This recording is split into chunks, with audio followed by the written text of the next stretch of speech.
তো এখন যে মাকে তোমাদের সামনে তুলে ধরছি, আমার দেখা চন্দননগরের সব থেকে বেশি মিষ্টি মা এটা।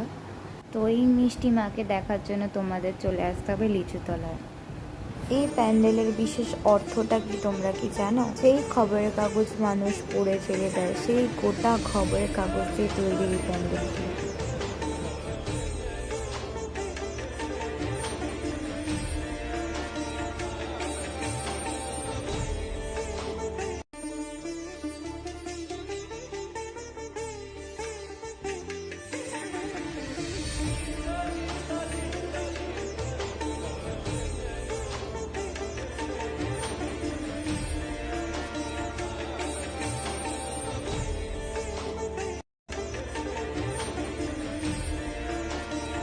তো তোমাদের কেমন লাগলো প্যান্ডেলের থিমটা অবশ্যই কমেন্টে জানিও। দেখা হচ্ছে নেক্সট পার্টে।